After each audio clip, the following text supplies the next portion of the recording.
Welcome to the Explainer.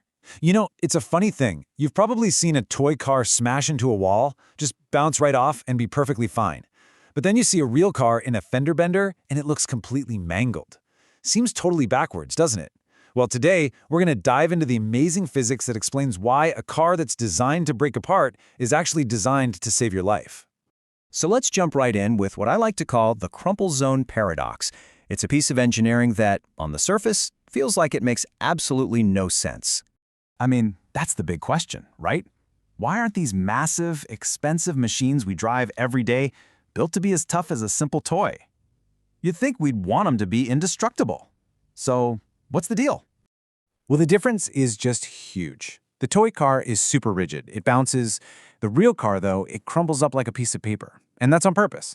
It's absorbing the force of that impact. The surprising truth is that all that crumpling is a deliberate, life-saving feature. And to really get it, we need to look at force in a whole new way. And that brings us to the key concept that unlocks this whole puzzle. It's a little something from physics called impulse. Trust me, it gives us a brand new and much more useful perspective on how forces really work. So this all kicks off with a classic you probably remember from school, Newton's second law. At its core, it just says that a force is what causes an object's momentum, its motion, to change. So if you want a really big, really fast change in momentum, you're going to need a really big force. But here's the cool part. If we just shuffle that equation around a little bit, we get this incredibly powerful new idea. We call it impulse, and it's simply the force multiplied by the amount of time that force is applied. It's the same physics, just looked at from a different angle that, as you'll see, makes all the difference. And this right here, this is the golden rule for today. The total impulse an object feels is exactly equal to its change in momentum. So think about it. To bring a car from 60 miles an hour down to 0, you have to apply a very specific, fixed amount of impulse. There's just no way around it. And this is where it gets really interesting. This is the trade-off at the heart of everything. Since impulse is just force times time, you can get the exact same result in two totally different ways.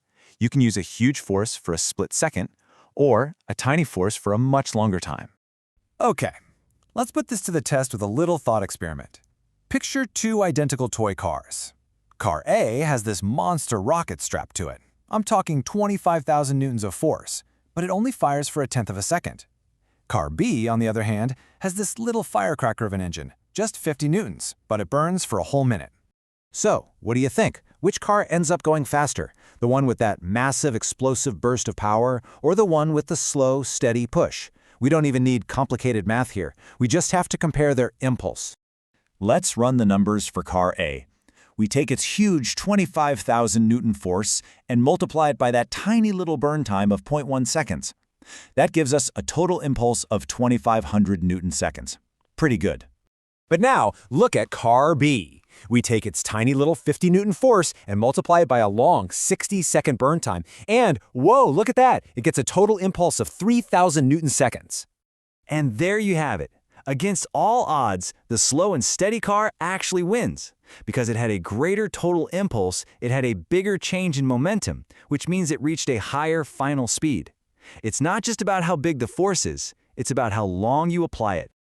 Now, to really see this principle in action, let's turn to a classic experiment that you can almost feel in your bones, the famous egg drop test.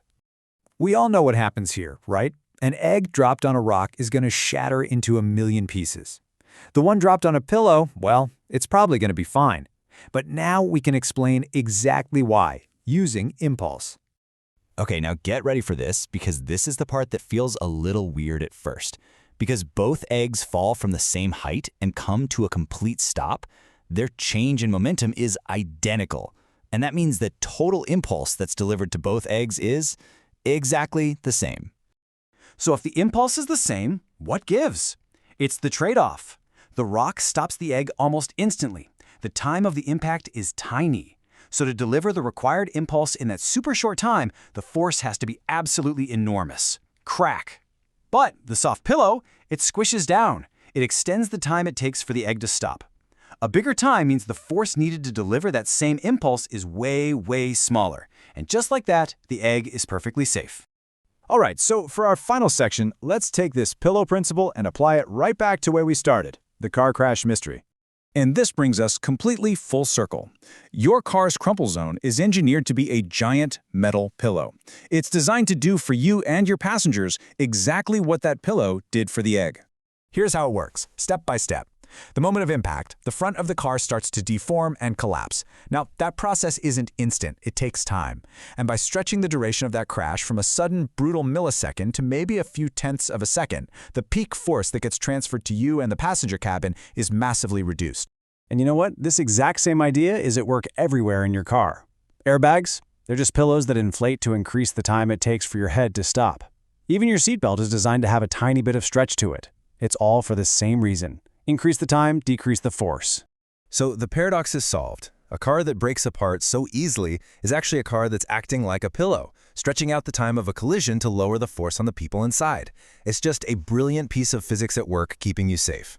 So now that you see it here, think about it. From the padding in a football helmet to the bubble wrap in a package, where else do you see this incredible trade-off between force and time being used to protect us every single day?